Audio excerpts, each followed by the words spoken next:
Assalamualaikum warahmatullahi wabarakatuh. Alhamdulillahirabbil alamin. Shalatu wassalamu ala Muhammadin wa ala alihi washabihi ajmain. Selamat malam sahabat Kanal Kung. Walaupun dengan agak susah payah malam hari ini kita tersambung lagi. Tadi menunggu sinyal berputar-putar. Akhirnya kita akan bisa menyaksikan di layar kita ini tampilan seorang selebritis.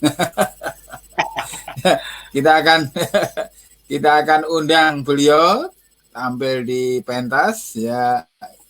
Nanti Anda boleh menebak siapakah beliau. Oke. Silakan Pak memperkenalkan diri.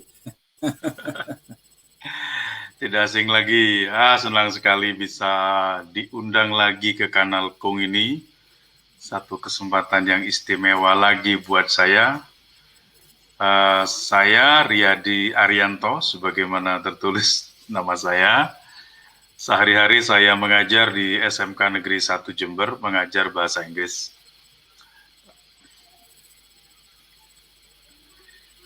Begitu. Ya. Selebihnya kan bisa juga diungkapkan. Bisa. Iya. Saya tertarik sekali dengan pendidikan. Sepertinya itu adalah passion saya, bertemu dengan anak-anak, kemudian melakukan kegiatan-kegiatan pemberdayaan bersama kawan-kawan di Jember. Juga terlibat dalam banyak kegiatan di aktivitas sosial, pemberdayaan masyarakat, serta pendidikan alternatif, menyelenggarakan kegiatan sekolah alam raya yang sekarang bertransformasi menjadi senangbelajar.id. Senangbelajar.id menyelenggarakan kegiatan sekolah virtual bersama teman-teman dan relawan. Ya, terus ya. Itulah kegiatannya, Bung. Sehari-hari banyak mengajar. Nanti kita, nanti seiring dengan banyak cerita Pak Riyadi akan terungkap juga gerangan apa yang dilakukan. Sedikit ada gangguan tadi, cucu-cucu masuk studio membawa sepiring singkong nih. Wah. Cuma nggak ada kopinya nih. Ini kopinya ada di sini, Gong. Kopinya ada di sini. Kita minum. Oke, oh ya. Kita minum online saja ya. Ya. Baik Pak Riyadi. Siap, Gong. Tema Pak Riyadi yang ditulis di blog apa ya kemarin itu saya baca itu. Kayaknya memang. Pak Riyadi. Iya, yang kemarin Bapak tulis di blog Bapak itu. Iya. Dan saya tadi sebetulnya mengundang Bu ini, salah satu dosen di Fakultas Keguruan Ilmu Pendidikan. Beliau sangat tertarik, cuman karena banyak tugas yang harus dikebut gitu, kemudian beliau janji akan menyimak saja. Karena beliau juga sangat concern dengan tema yang akan kita bicarakan ini, Pak Riyadi. Jadi, jadi barangkali untuk masuk ke inti perbincangan, Pak Riyadi bisa memberikan sedikit sinopsis dari tulisan Anda itu. Nanti kita akan bahas, diskusikan di sini. Ya, monggo Pak Riyadi, gimana? Oke, baik kawan-kawan semua pemirsa Kanal Kung. Saya dalam dunia pendidikan, saya tertarik sekali untuk membahas hal-hal terkait masalah creativity. Karena pada abad ini, dan tentu pada kesempatan yang akan datang juga, kemampuan kreativitas ini creativity ini akan menjadi penopang untuk generasi sekarang dan yang akan datang untuk bisa berhasil dalam dunia global ini. Nah, uniknya kata kreativitas ini jarang sekali dibahas atau jarang sekali mendapat perhatian, baik di lingkungan pendidikan maupun aktivis-aktivis yang selalu dibicarakan mengenai kreatif itu penting, jadi yang kreatif jadi kreatif. Tapi ketika apa itu kreatif dan bagaimana prakteknya itu ya, iya, terus nggak ada yang nyaut. Ada lagi misalkan di bannernya SMK tertulis SMK bisa hebat, itu kemudian di situ tertulis juga adalah santun dan kreatif gitu. Tetapi apa sih sebenarnya yang dan kreatif itu? Kreatif itu apa? Kreativitas itu apa? Dan bagaimana mendorong orang supaya bisa kreatif? Pertanyaan-pertanyaan seputar apakah kreatif itu bisa diajarkan oleh guru, seperti itu. Karena ini penting banget, Gong, untuk menciptakan generasi kreatif itu seperti apa itu. Nah, kenapa ada orang yang kreatif dan kenapa ada orang yang tidak kreatif, nah gitu. Nah, terus menarik, Bung, ada suatu penelitian pada zaman dulu, jadi akhir-akhir ini, penelitian itu mengungkapkan, menurut saya unik untuk dibahas, karena penelitian itu mengungkapkan bahwa generasi sekarang EQ naik, tapi nilai kreativitas turun, Bung. Nah, beda dengan generasi Kung Iman, EQ rendah, kreatifnya tinggi gitu. Nah, ini skor, skornya. Di generasi zaman kita itu kreatif katanya gitu, tapi EQ rendah. Nah, akhir-akhir ini diadakan penilaian, EQ generasi sekarang tinggi gitu, tapi ternyata kreativitasnya, nilai kreativitas itu turun banget, turun sekali gitu. Nah, ini ada apa? Nah, bagaimana gitu. Nah, terus ada apa? Nah, ini menarik sebenarnya untuk didiskusikan karena saya percaya bahwa kreatif manusia itu punya bakat bawaan itu mencipta atau kreatif itu, create itu mencipta. Iya. Tapi seiring dengan berjalannya waktu, ada yang kreatifnya itu terus berkembang, ada yang kreativitinya itu mati, gitu. Nah, menarik di sini, saya kemudian pada tulisan itu diberi komen sama Kung Iman, menceritakan, menceritakan loh, kok pas dengan hasil penelitian itu tentang ciri-ciri orang yang kreatif itu, dilahirkan di keluarga seperti itu, seperti keluarganya Kung Iman. Nah, begitu. Nah, termasuk kemudian, menurut saya Kung Iman ini menjadi contoh. Ini bukan karena ini ya, artinya saya menyampaikan. Ya sedikit lah, Kung. Kita harus bisa mengakui kan, dari pensiunan guru yang masih beraktivitas luar biasa sampai dengan seperti sekarang ini, sedikit lah, Kung. Jadi Kung Iman salah satu. Jadi nggak apa-apa, saya juga nggak akan makrok ini. Iya, apapun hasilnya, tapi Kung Iman kreatif, creativity, ingin selalu mencipta sesuatu. Banyak umumnya kalau pensiunan guru merasa sudah istilahnya kayak gitu, kemudian udah tidak terlibat dalam hal-hal baru. Saya kira mempelajari teknologi, Kung Iman menggunakan channel YouTube, ini perlu belajar, tidak tiba-tiba aja. Dan kemauan untuk belajar itu salah satu adalah ciri-ciri orang kreatif. Nah, coba Kung, justru saya ingin bertanya, Kung. Kalau tulisan saya sudah jelas di blog itu. Nah, dari komen Kung Iman, menarik itu, Kung. Bagaimana situasi sehingga, karena tulisan itu menceritakan tentang bagaimana situasi anak kreatif dibesarkan di rumah atau di lingkungannya. Silakan, Kung. Mas, saya ingin tanya itu, Kung. Iya. Jadi saya memang melihat ada paradoks gitu ya. Jadi kita ini sekarang memasuki era digital, iya kan? Ya. Era digital itu kan memungkinkan orang berpikir untuk divergen. Seperti yang Pak Riyadi dulu sering lakukan di alam raya, itu membuat brain mapping, Mind mapping. Pemetaan apa? Ya. Data konsep atau mind mapping. Iya, mind mapping itu ya, seperti itu ya. Nah sekarang kan kalau menurut saya itu seperti lagu lah, terlalu indah diungkapkan, terlalu sulit dipraktekkan. Jadi kalau kita ngomong out of the box ya, kemudian kreatif, tapi prakteknya ketika kita sampai pada decision making tidak menambahkan adanya kreativitas itu, linear terus aja. Nah, kita sering lebih kalau di kalangan birokrasi mungkin lebih mengacu pada ini tupoksi. Wah, kalau nggak ada di dalam tupoksi nggak dilakukan. Padahal kalau menurut kiatnya Pak Riyadi kan bisa mind mapping itu tadi bisa dikembangkan, divergen. Jadi apa yang tidak tertulis mungkin masih ada di angan-angan, di imajinasi. Nah itu kan, tapi menjawab pertanyaannya Pak Riyadi tentang bagaimana keluarga itu menjadi sebuah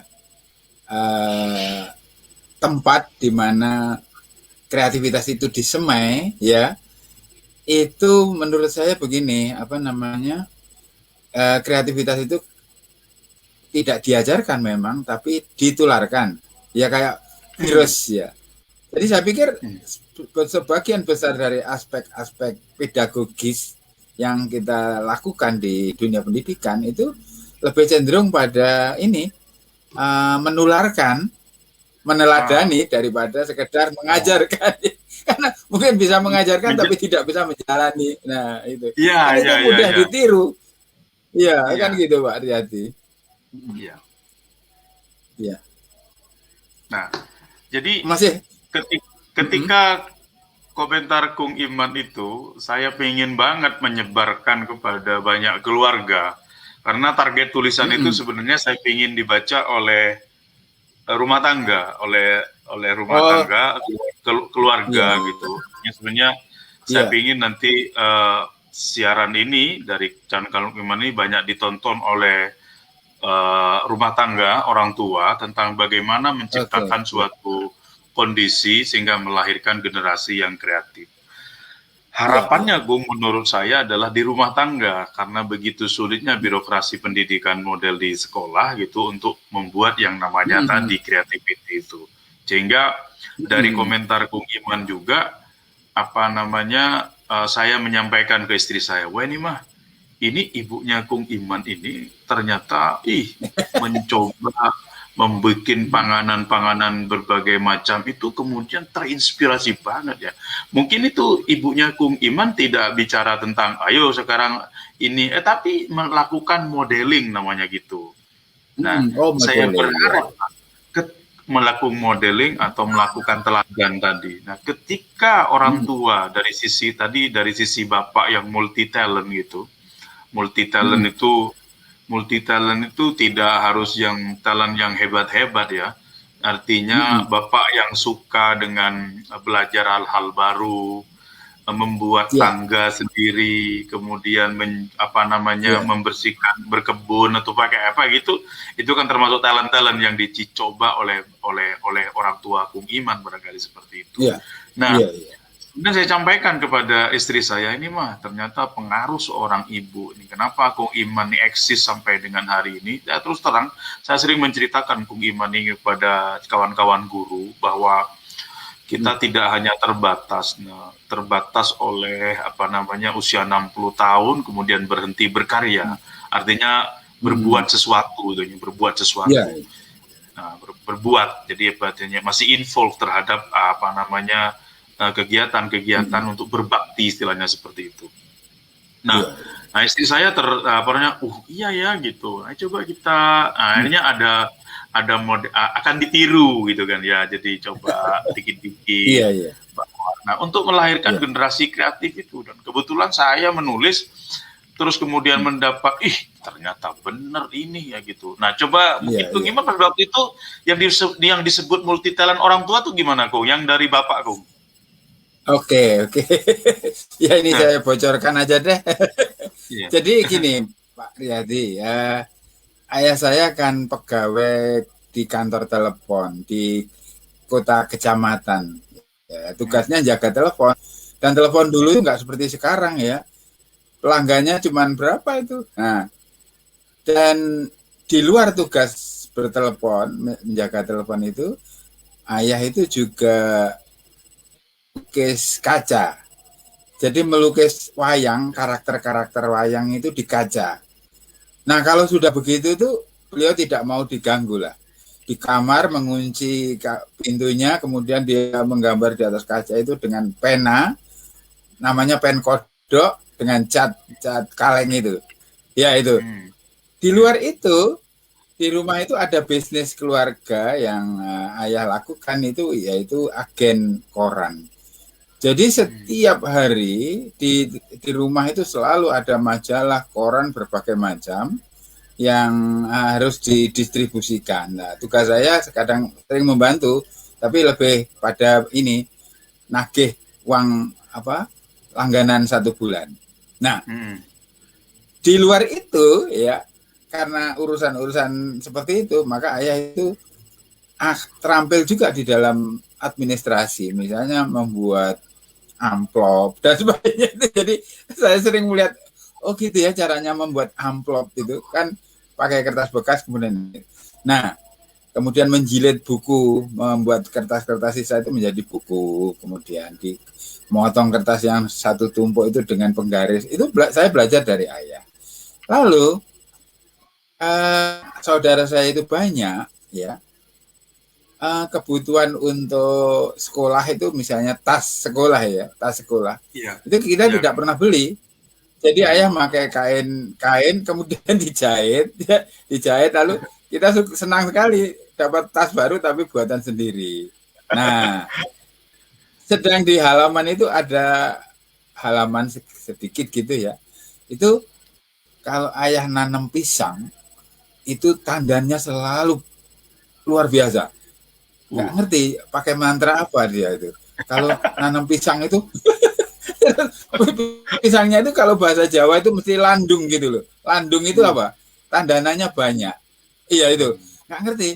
Iya, jadi berapa tandan gitu ya satu itu ya. Dan satu lagi, ayah itu termasuk gemi. Apa bahasa Jawanya? Gemi itu hemat, iya dan rajin menabung sehingga dia dari penghasilan yang didapat itu bisa beli tanah, beli sapi. Itu apa gunanya? Kalau sawah ya jelas itu untuk kebutuhan harian di samping juga untuk hal yang lain-lain. Lalu sapi itu untuk beasiswa. Jadi nanti kalau kita sapi itu sudah agak besar, kita butuh dana, ini untukmu sudah jadi beasiswa, ada yang untuk kuliah lah. Saya satu-satunya yang mungkin kuliah itu tidak sampai tamat, tapi semester 4 itu sudah diberi warning sama ayah itu. Ayah sudah tidak bisa lagi mengirim beasiswa, kamu harus cari sendiri. Ya, itu sekilas tentang ayah ya. Nanti tentang ibu menyusul. Ya.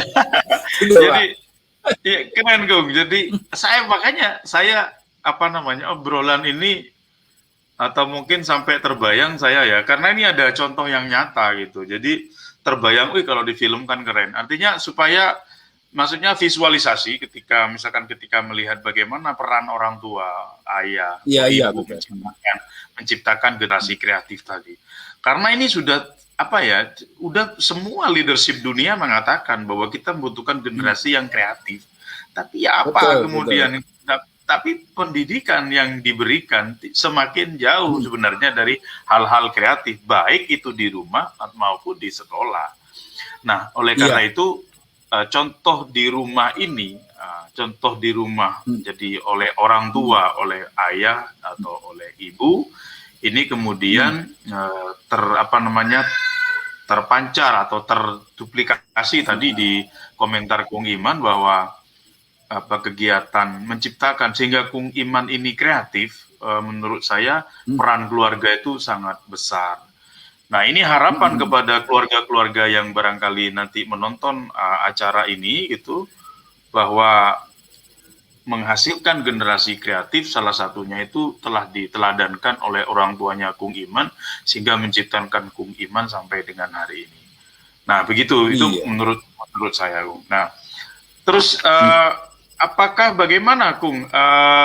Ini kemudian ada di tulisan saya nih, Kung, disampaikan bahwa salah satunya adalah eh, orang tua mereka itu di laporan itu saya membacakan, orang tua mereka itu tampaknya seperti prediktor yang cukup baik untuk membaca potensi kreatif anak-anak mereka. Nah, bagaimana orang tua Kung Iman tuh waktu itu ada nggak gitu Kung? Misalkan orang tua Kung Iman itu tahu nggak potensinya Kung Iman dan waktu itu gitu, kira-kira gimana gitu Kung?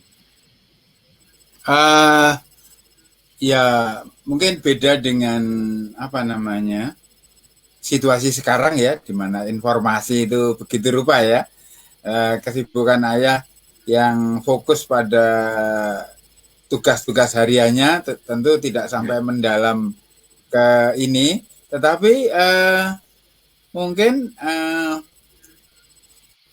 apa yang beliau lakukan itu misalnya secara tidak artinya begini, kalau beliau mengajak saya ke desa naik sepeda kan gitu kan, itu kira-kira jaraknya sekitar 10 km saya dibonceng itu, beliau sambil ini bercerita juga, bercerita yang isinya memberi nasihat-nasihat juga, dan ada doa-doanya juga, mengajarkan doa seperti itu. Jadi seperti itu. Jadi tanpa ini pun kita kan sudah melihat apa yang beliau lakukan itu. Jadi mesti ada semacam aktualisasi imitasi dari apa yang kita lihat itu dengan alami gitu loh ya. Seperti itu. Oke. Iya benar. Jadi menarik sekali peran ayah. Sehingga kemudian juga karena dalam penelitian ini juga disebutkan bahwa seperti persis yang disampaikan oleh Kung Iman, nyaris tidak bisa diajarkan yang namanya creativity ini, tetapi ditularkan atau menjadi orang tua, guru atau orang tua menjadi model bagi siswa atau bagi anak-anak mereka untuk menciptakan generasi kreatif ini. Seperti itu. Nah, kalau misalkan kayak gini juga Bu, ini saya bacakan karena bagaimana lingkungan seperti seringkali tentang orang tua nih nampak seringkali ibu dari individu ini sangat kreatif Bung, seperti itu. Nah kan gitu. Jadi ini penelitian Bung. Jadi ceritanya dilaporkan tentang orang-orang yang kreatif dan mendapat hadiah atau mendapat award seperti Nobel, seperti apa itu. Kemudian diwawancarai, terus bagaimana latar belakang tuh keluarga mereka itu. Nah diantaranya itu tadi bapak yang multi talent, kemudian ibu yang kreatif, Ibu tuh kerja apa, Gung? Nah itu dia. Boleh saya kisahkan sedikit. Iya, kalau tulisan saya nanti bisa pemirsa bisa baca, Gung. Ini kan kita ngobrol itu kayak itu ya. Iya. Ibu kan ibu rumah tangga. Tetapi beliau juga aktif di organisasi, misalnya Perwari ya, Persatuan Wanita Republik. Jadi sesekali meninggalkan rumah untuk ikut organisasi wanita. Dulu belum ada PKK gitu ya. Terus keluarga kami itu keluarga besar, jadi kami jumlahnya 8. Satu putranya ayah itu 8 gitu ya.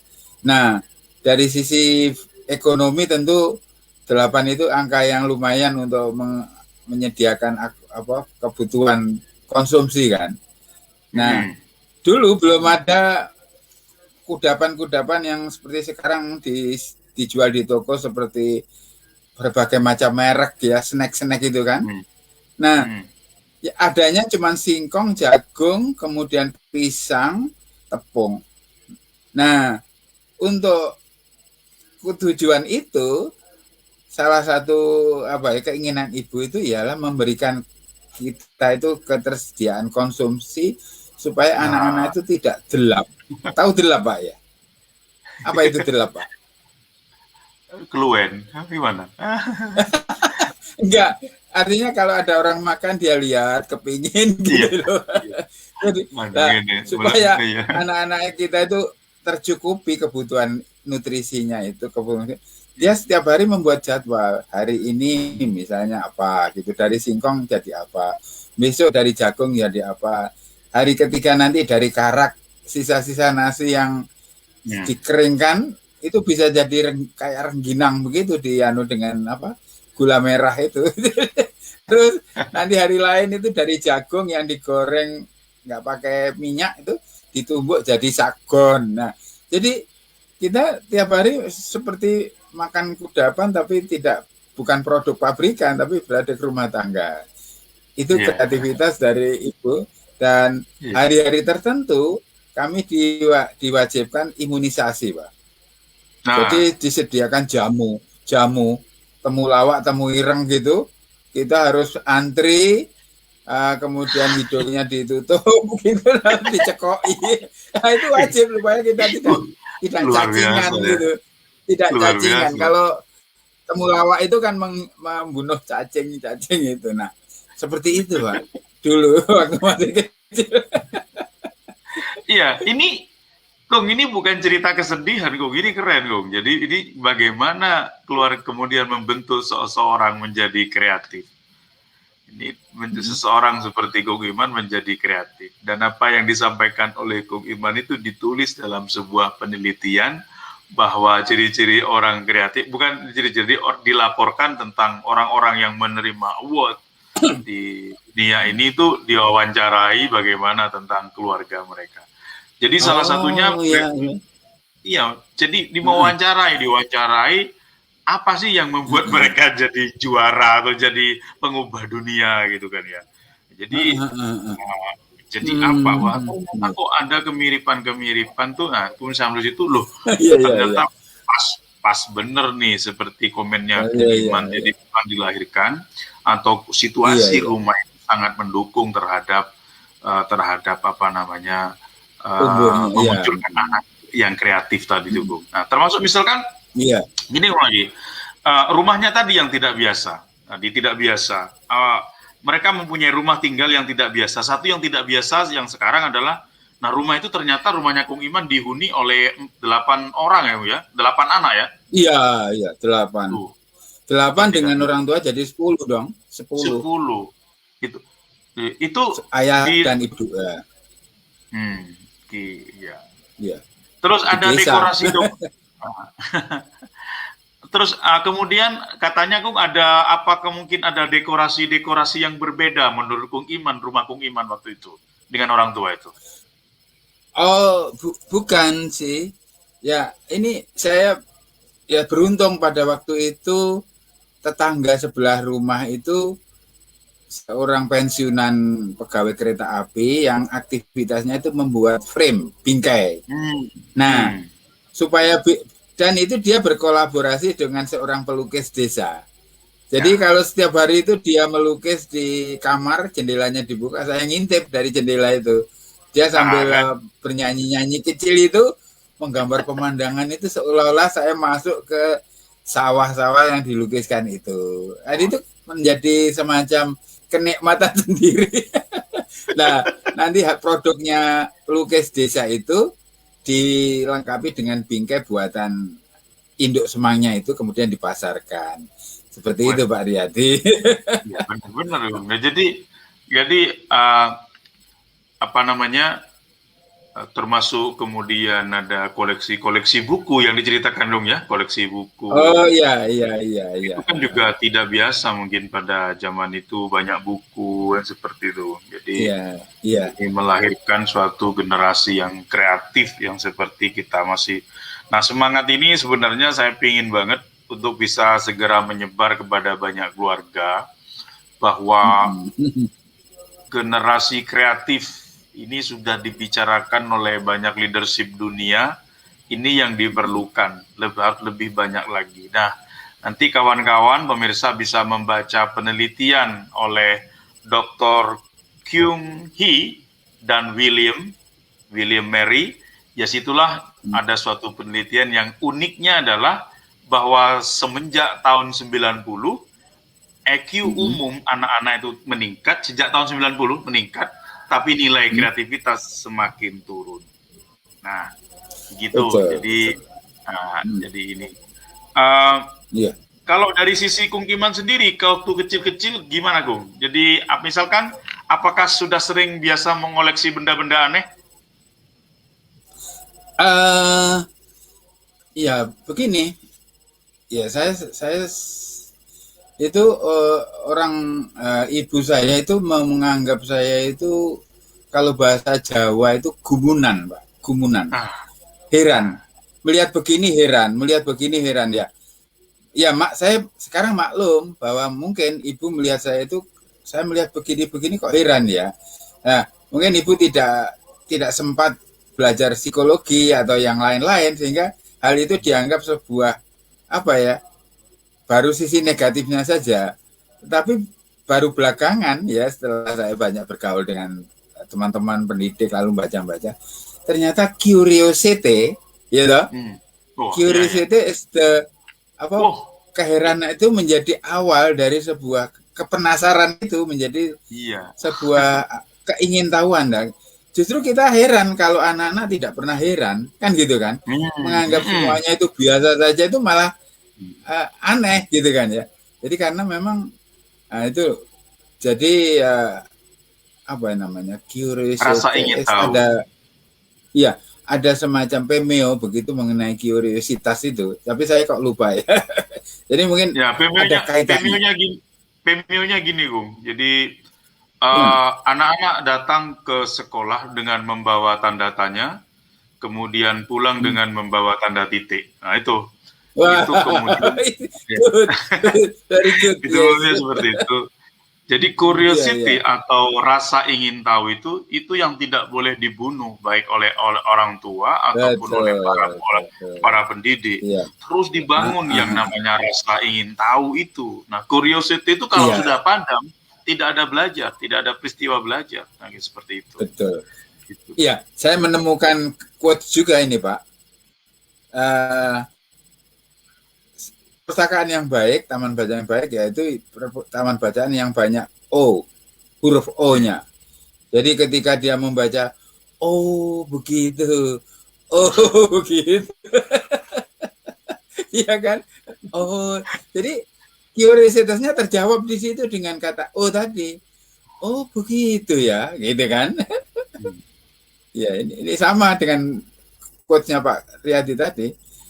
Berangkat dengan tanda tanya, pulang dengan tanda titik ya. Iya.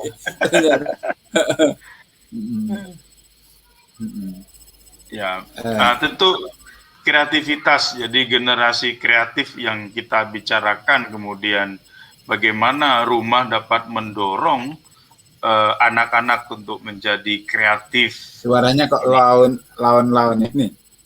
Ya, halo. Ya, jadi halo.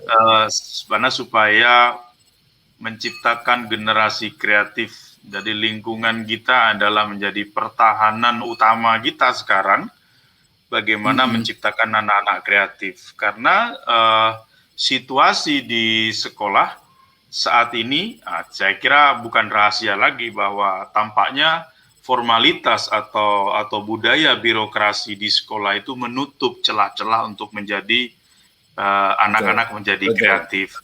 Ini bukan rahasia sebenarnya, Kung. Jadi kita tahulah bagaimana karena memang budayanya harus seperti itu, harus seperti itu. Kalau tidak seperti itu nggak bisa, bukan sekolahan nanti kayak gitu jadinya. Nah, jadi utama. Jadi bagaimana rumah dapat menjadi mendorong anak-anak atau generasi kita ini menjadi kreatif, Kung. Itu seperti itu.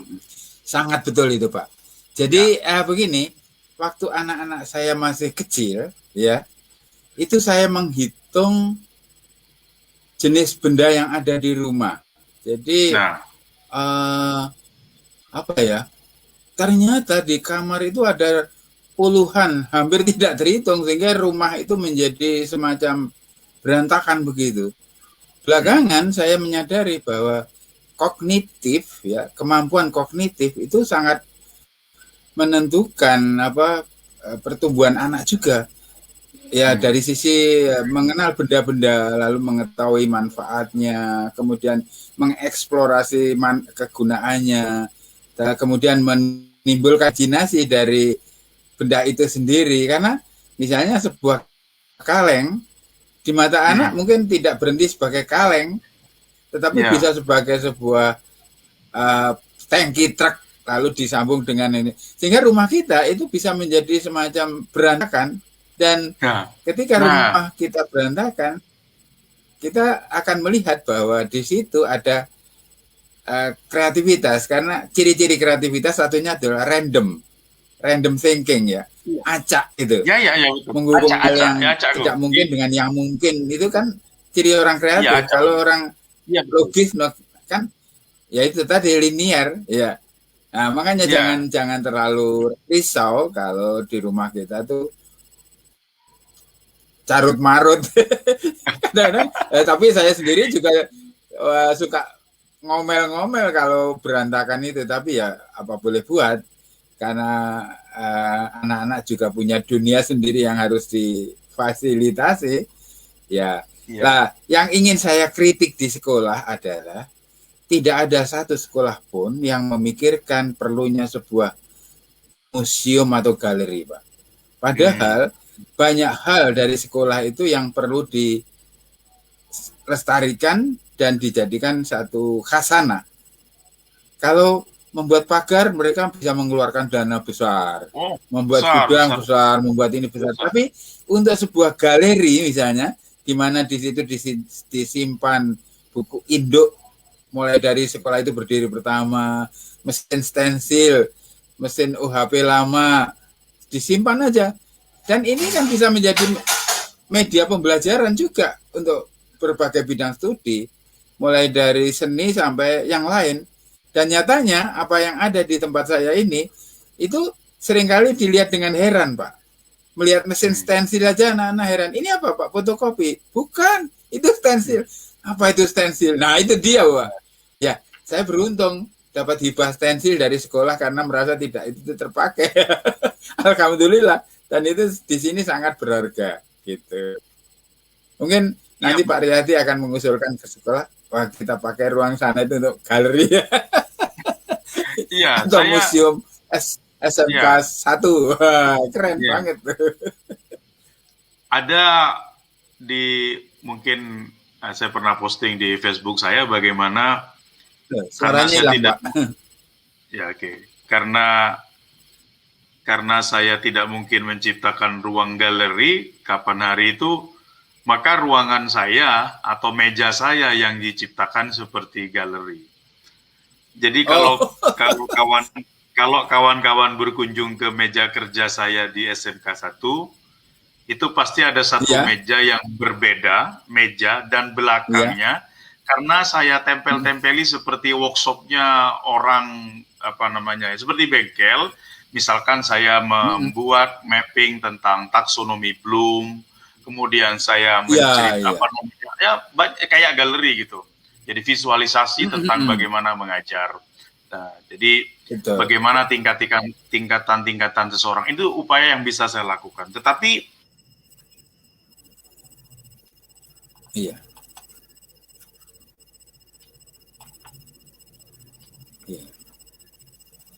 Iya, suaranya hilang.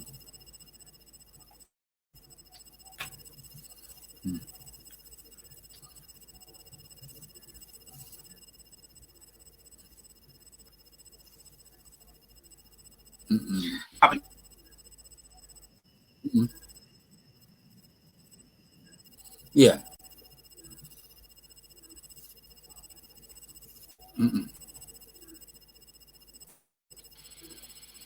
Ada gangguan, Gung, mohon maaf. Jadi iya betul. Iya. Keseluruhan menjadi galeri itu sangat penting. Jadi imajinasi anak-anak.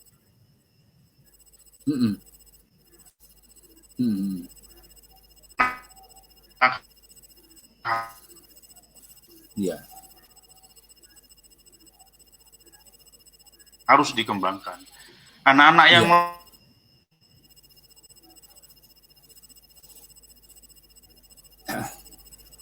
namun berbahaya. Padahal waktu itu adalah sebuah kesempatan untuk berimajinasi, tapi melamun, baik itu di sekolah maupun di rumah, Ojo ngelamun. Iya. Iya. Ngelamun sebagai sebuah sesuatu yang negatif ya. Padahal jadi bisa bermakna seringkali positif. dianggap kemudian menjadi negatif gitu. Seperti itu. Nah, bukankah kalau kita punya museum, ini bisa dipakai kelas pembelajaran, kelas bahasa misalnya. Ayo kita ke museum, kamu menceritakan apa saja. Kemudian dari sisi yang lain-lain akan banyak ya. Terus bahasa Inggris misalnya. Oke, let's go to the museum, our museum. Ya. Kan bagus, Pak. Daripada hanya di kelas menghadapi papan tulis. Iya. Bagus banget, Kung. Jadi bagaimana masalahnya, apakah ada yang terbayang, nah gitu kan, untuk menciptakan galeri tadi? Itu dia. Jadi ini perlu. Bahkan meja saya itu pun dianggap tempelan-tempelan yang di belakang hanya menutup di lemari saya, gitu. Seperti itu aja sudah dianggap mengganggu, yang seperti itu.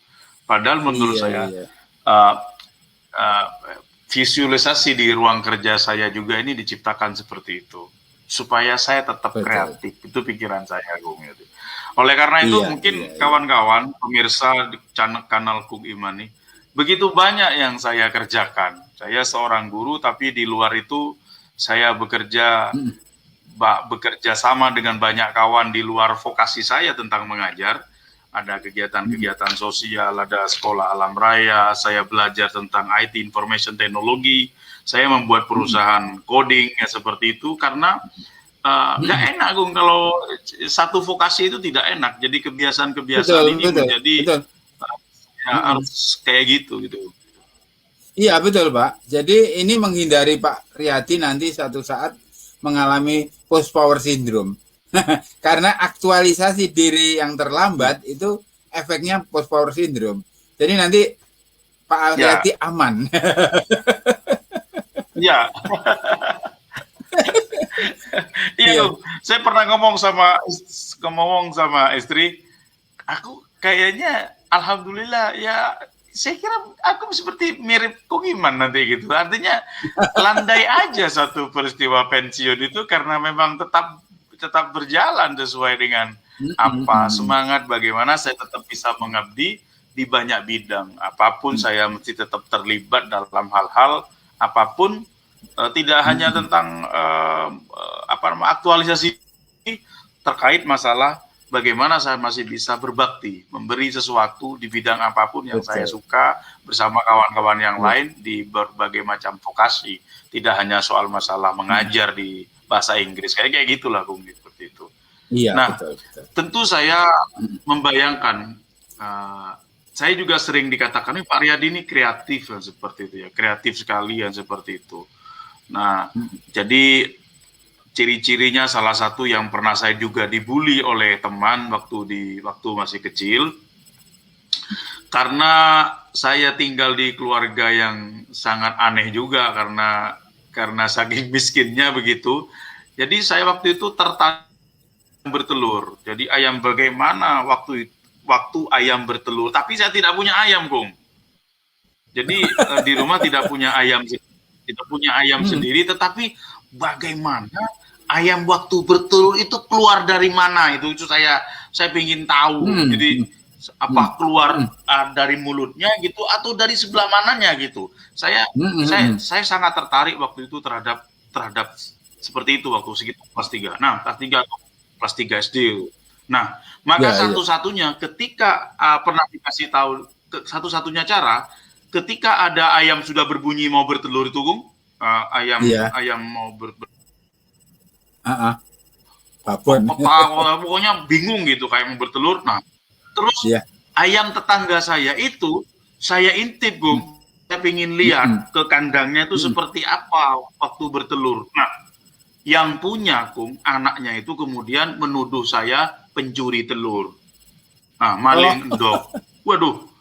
Akhirnya saya dibully di sekolahan itu, Riyadi maling endok. Ya Allah, itu terus itu padahal saya ingin tahu proses telurnya itu seperti apa, bukan mencuri telur ayamnya itu, Gung. Itu yang terjadi sama saya tentang bayangin betul, apakah keluar ketika kotak gitu terus keluar telur gitu. Waktu itu saya mau baca di buku juga nggak ada waktu itu. Jadi akhirnya masuk ke kandang ayam. Orang ingin melihat seperti apa ayam itu bertelur. Aduh, orangnya gelut.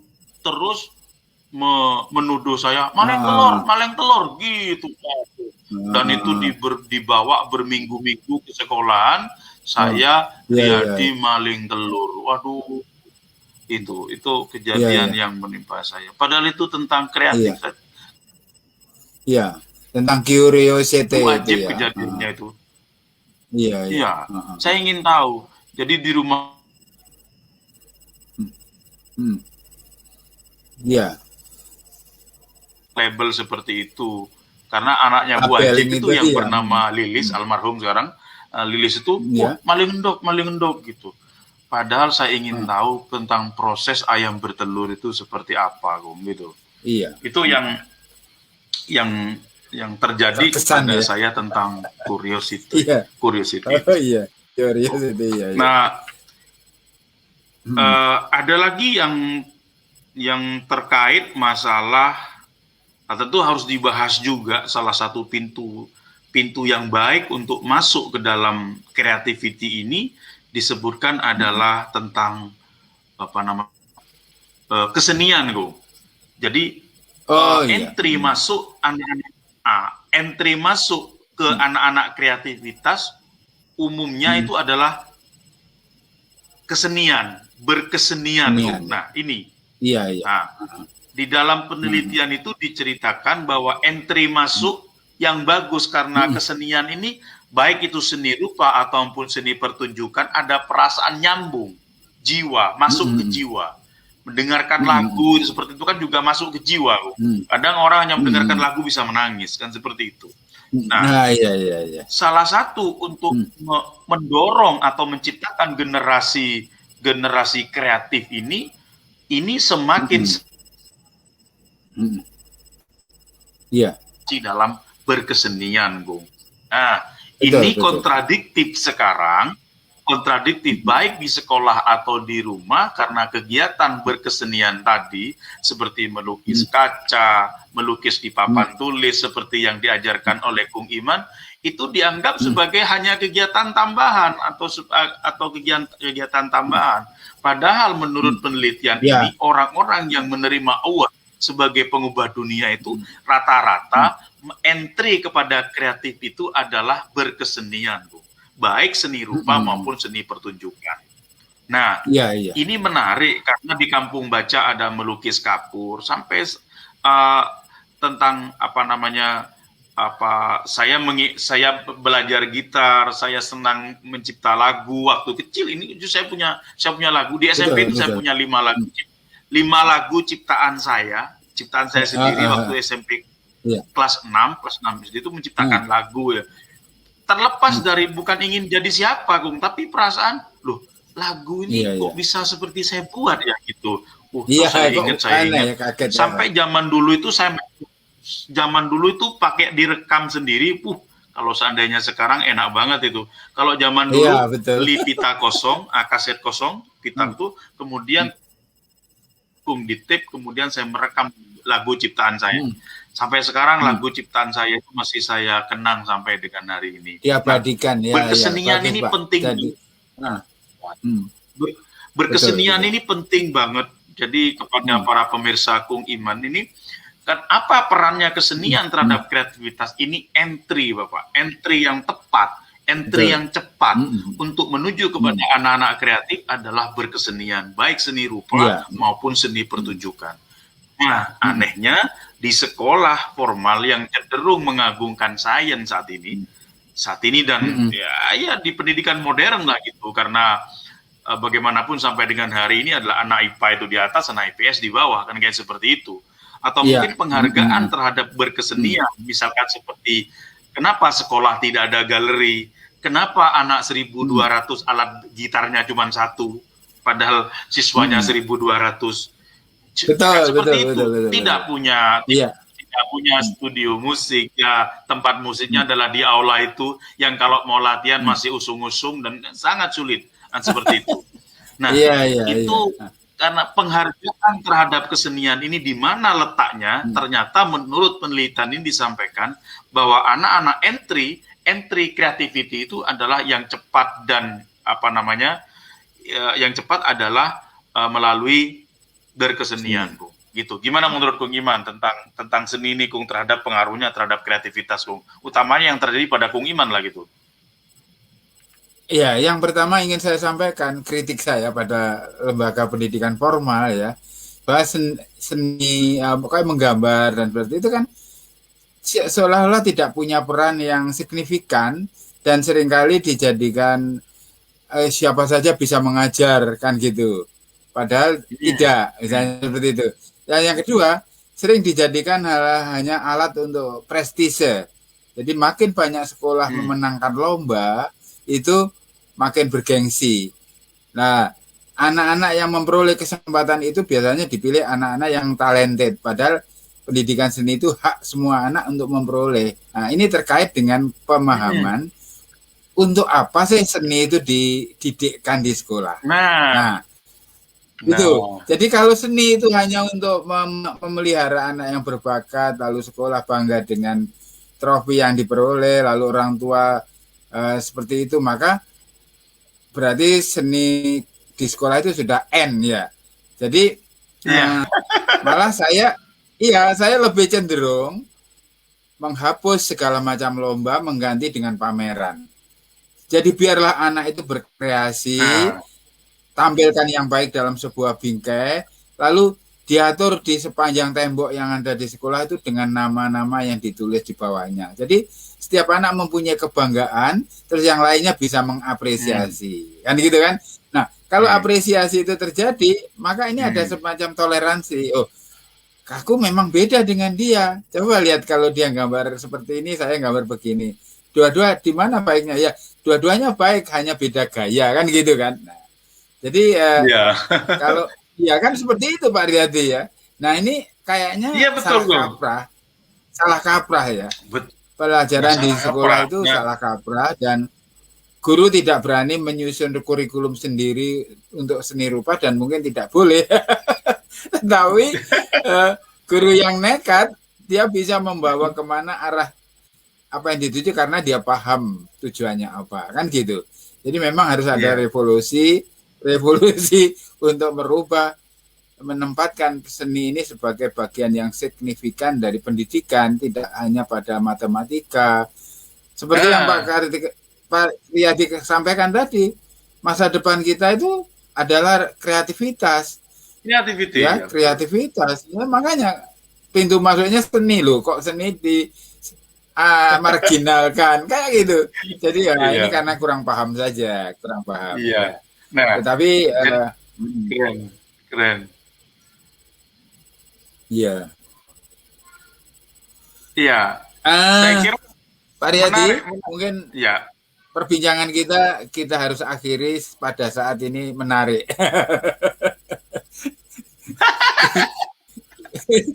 Supaya nanti kita akan menyambung dengan diskusi lanjutan berseri kan.